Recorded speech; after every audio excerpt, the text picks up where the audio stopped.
Quindi continuiamo la nostra lunga maratona di oggi del mondo alle 7. Arriviamo in UK e oggi abbiamo il piacere e l'onore di avere ospiti a Radio Mir Laura Parker. Good morning, Laura. Buongiorno, morning. Come abbiamo anticipato, l'intervista con Laura per semplicità la faremo in inglese, ma insomma avremo modo di sottotitolare poi il suo intervento direttamente. Quindi, Laura, I think we can start. Laura is the among the other staff is the former chair of Momentum in UK.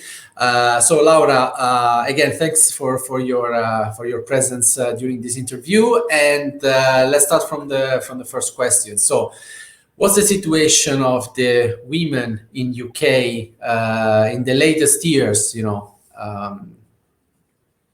Yes, well, probably better than it was in historical years, but not yet good enough, I think would be my summary. Obviously, if we're comparing the UK with many, many parts of the world, then the participation levels of women in the workplace, the levels of representation of women in politics, the levels of absolute poverty are relatively better. But I think it's really important when answering this question to look at the relative wealth and power of the UK. And in the context of being the fifth or sixth biggest economy in the world, obviously a country which has been historically, politically very powerful, I would say that we are nowhere near as advanced as we should be. And I suppose it just depends which dimension of the question we look at. But maybe, as you'd expect from me, because I used to work in politics, perhaps we start with political representation. Yeah. And the mother of all parliaments, which is Westminster. I mean, we do have power elsewhere in the UK, but we have a very centralised system. So I think that Westminster representation is really important. The representation of women in terms of members of parliament is currently the highest it's ever been, which should be good news, and it's 34%. Now, that's not bad, but we are still 51% of the population.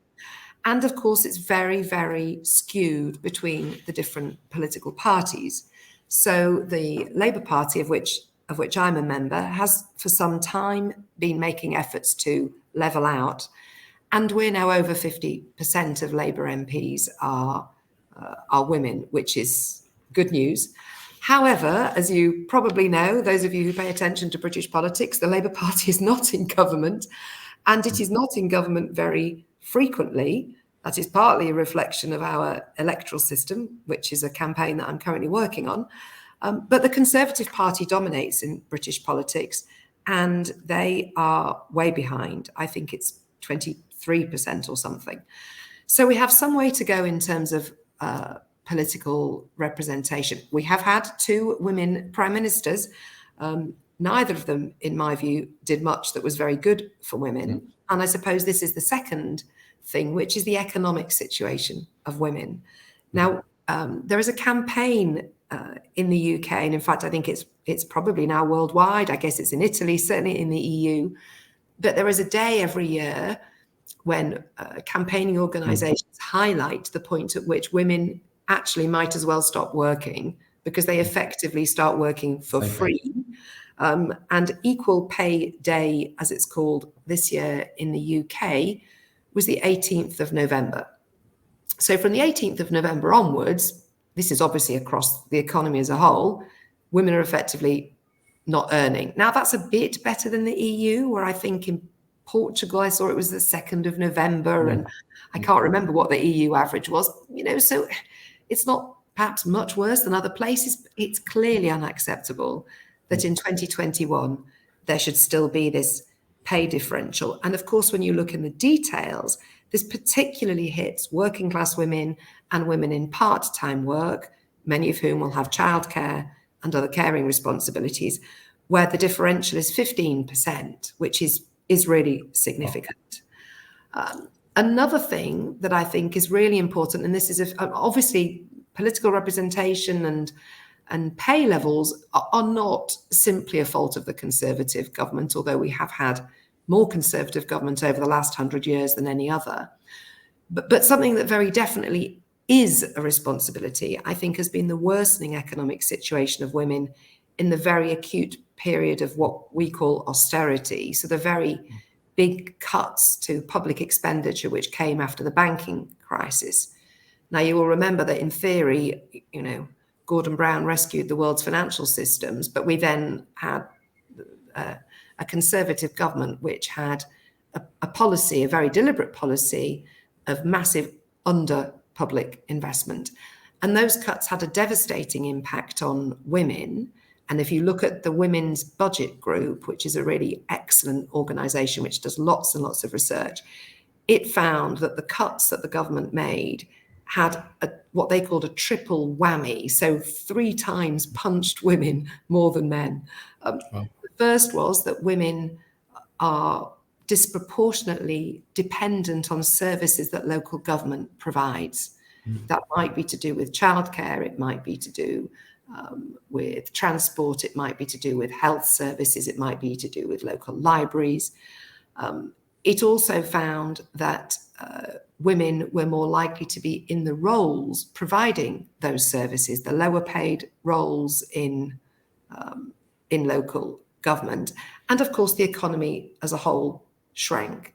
So women were really hit by the devastating impact, in fact, I would describe it, on local services. So spending, for example, on adult social care fell between 2010 and 2016-17 by 50-60%. Now, who's looking after the elderly relative? Generally, it's the woman. Who's looking after children when childcare is unaffordable? Of course, there are many men that participate in the care of their children, but we all know that, broadly speaking, these are burdens that fall on women. And so the very deliberate policy of underinvestment had a massive, massive impact on women. And many jobs disappeared or were downgraded. And the other phenomenon that we have had under conservative rule, which has been about the increasing precariousness of work, has also impacted women. The infamous so-called zero contract, the contract where you're supposed to be on call, and you may be halfway to work on the bus at 6 o'clock in the morning when you get a message telling you that you're not needed that day. Many of those jobs in low-paid service industries are filled by women. There is also, perhaps this is my final point, what has been described by many as the motherhood penalty. And in fact, I met yesterday with 3 friends of mine, really accomplished, disproportionately well-educated women, all 3 with children, all 3 with stories of how, having gone back to work after their maternity leave, they had found that bits of their jobs had been given to other people, that in their absence, perhaps their promotion prospects had diminished. We know that during COVID, women were 47% more likely to lose their jobs than men, and that is compounded for women who are also mothers. We know if we look at the FTSE 100, the Financial Times stock exchange listing of the major companies, that the overwhelming majority of people in those senior roles are men, and there are disproportionate numbers of women who do not have children who make it into those very senior jobs. Now, obviously, it's changing, but it's changing far too slowly. So I suppose my conclusion is it's a privilege to be a white, middle-class, educated woman in the UK. And the situation is incomparable to the lives of most of the billions of women across the world. But given the relative wealth and power, our situation is still unacceptable. Yeah, let's say we can call it class tension and class situation is still remarkable in UK and in reality all over the world. It's something we can say without any problem. Laura, moving to our second questions, at least in the Western world, the feminist movements and the environmental movements were, according to us, the more dynamics, the more impactful movements in the latest years. Is it something true also for UK, or do you see that the convergency is not happening? Well, there has. I mean, I've been quite inspired in a way by the resurgence of what I think we're now on the fourth feminist wave. Yeah. Someone might suggest that eventually we can stop having waves and we can just, having a straight line. Exactly.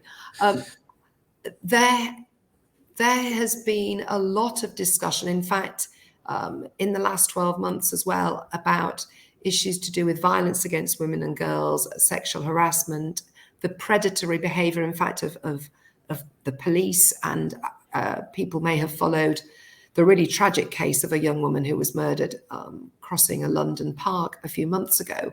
And there was a mixture of sort of pouring of public sympathy. It was a particularly horrible case, and it turned out that her killer was a policeman, which quickly turned to public anger at the way that the police were policing sort of peaceful vigils led by women who were saying, again, it is unacceptable that in 2021, the statistics around the number of rape cases which are taken to court and concluded, the statistics around sexual harassment in the workplace, the fact that police people were in a WhatsApp group with a policeman where they were making misogynistic and violent comments about women, and none of those people lost their jobs. That has sort of come at the end of a period of probably now nearly 10 years, I would say, in which a younger feminist movement has reasserted itself. Obviously, the Me Too movement had its place in the UK. I think there's been more convergence between different movements. So I think you've seen sort of greater solidarity, for example, between the Black Lives Movement and putting the experiences of Black and ethnic minority women at the front and centre of the sort of modern feminist struggles, because, of course, the statistics also tell you that, I will experience discrimination in the workplace, but infinitely less than Muslim sisters and infinitely less than young Muslim or Black women. So I think there's been, the movement itself is changing a bit, but there has been a bit of a rebirth. There was a project started maybe 5 years ago called Everyday Sexism, which was a kind of online really campaign started by a young woman called Laura Bates, who asked women to just start recording everyday sexism. So, the guy that pinches your bum on the bus, the colleague who says, you're looking nice today. The person who says, no, don't worry. Let's let Roger do it. Roger's really good at these things. The people that interrupt you constantly in meetings, through to obviously worse incidents. She just asked women to start recording, and there was a flood. I mean, there has been a real consciousness, I think. I notice amongst my younger colleagues, including young women in Parliament, a level of assertion of rights that certainly, didn't happen for me 25, 30 years ago. So, and I think that with the kind of reinvigoration of left politics in particular, and increasing understanding of this intersectionality between race, class, gender, I think that in certain parts of the UK, definitely the movement is a lot more vibrant than it was, for example, when I was at university. I think there was a comfortable period when people thought that we'd solved the problem. There was a rather performative sort of, hey, look at Tony Blair with his photograph of 100 women in Parliament. Of course, that was progress. But if those women aren't championing politics that make difference to women, okay, it's nice to have them, and I'd rather have, 100 Blairite women than 100 Blairite men, but actually I'd rather have 100 people with feminist politics. And I think those have been integrated more. So I think the movement is becoming more confident, and probably over the last decade, I would say there has been something of a resurgence. We've probably also, with younger people on the left, I would say, rather than necessarily more broadly, I do notice a difference when I go to a political meeting in Italy or a political meeting in the UK. Like it is inconceivable that I would go to meetings, as I went to one recently in Italy where there were 5 men on the platform. You know, it's inconceivable that that would happen in a left meeting in the UK. Somebody would have thought, this doesn't look very balanced. I think even in terms of cultural interaction, I mean, again, I went to something recently in Cuneo, near where I live, and it was part of the truffle fair, the Fiera del Tartufo. Yeah. And there was a panel talking about climate design, architecture. There was a chef and a musician, all men. Now, it wasn't expressly a political platform, but it was a kind of cultural space with a philosophical, semi-political discussion. It was definitely about current affairs. It included discussion about the climate.